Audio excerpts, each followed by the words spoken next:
On August 6th, OpenAI released structured output support directly within their API. So I'll tell you what this means and how you can actually use it in the code. But with this new API, you can actually get structured data directly from the API, which you can directly access.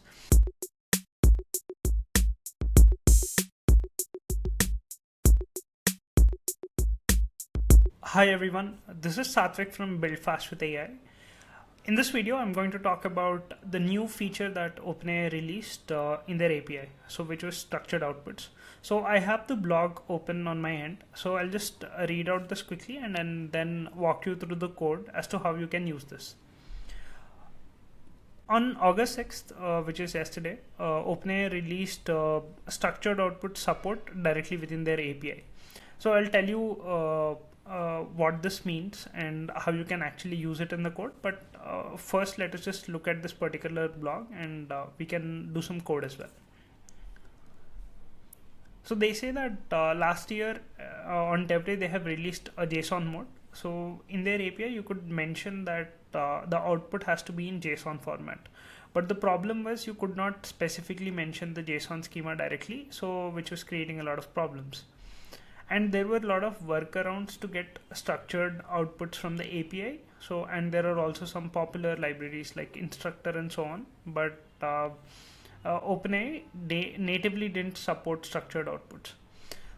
But with this new API, you can actually get structured data directly from the API, which you can directly access.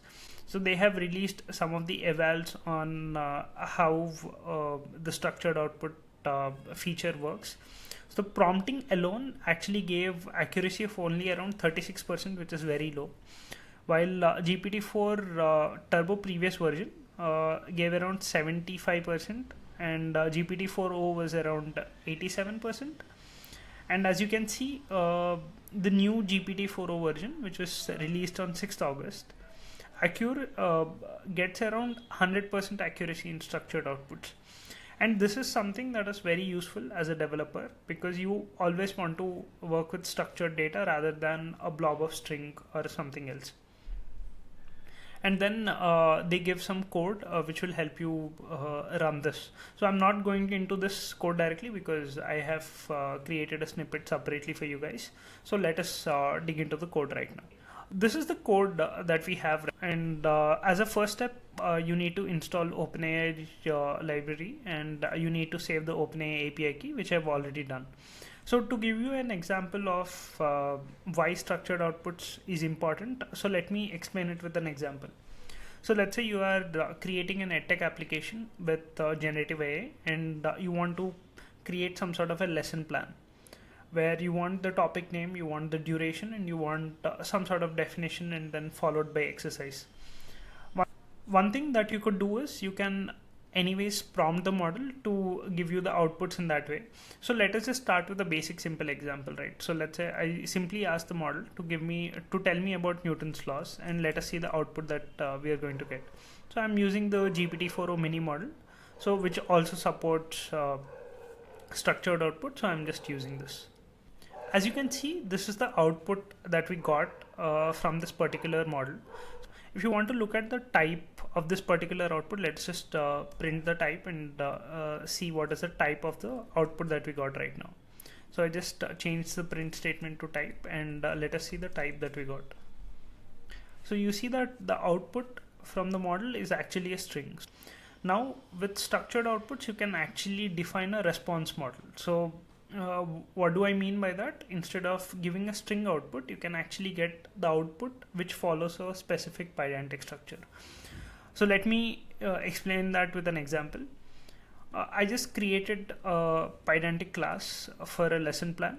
So I say for my lesson plan, I want to have a title, I want to have a duration, I want to have a definition, and I want to have an exercise. So these are the 4 components that I want in my output. And this is what I've defined. So this is the Pydantic class I have defined, and you initiate the client as usual. But instead of using the chat completions API, what you are actually going to use is beta chat completions dot parse. Instead of dot create, you are going to use dot parse. So now let us see the outputs that we will get in this particular case.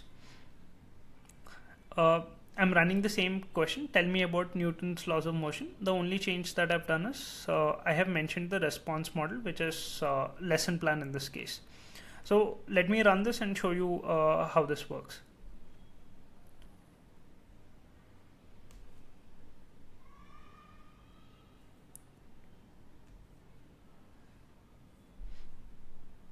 Okay, the code is run. So let us just look at the response that we got. If you see, the response that we got is actually an object that we have defined. So this belongs to the lesson plan class. So if you want to check it, you can also do that. So let's say if you want to print the type of, so let me just directly get the type of response object. As mentioned, the output actually belongs to a specific Pydantic class, which is lesson plan in this case. What are the possibilities that it will unlock? Instead of getting a string and then parsing everything one by one, so you can just look at this particular response object and you can access all the fields at once. So these are all the fields and you can just access them as usual. So you can just say response object dot title dot duration and you can just see them as usual. And let's say I just want to print exercise, and this is what you do. Okay, so this is the exercise. This way, instead of using a simple API where you are ending up with a string and then you have to pass all of the outputs yourself, you can just use this new API, client chat completions.parse, and the response will be a Pydantic object which you can directly use it. So this is hugely beneficial for developers. So the code will be linked in the comments, so you can go ahead and use that. So hope you enjoyed this video. Thank you.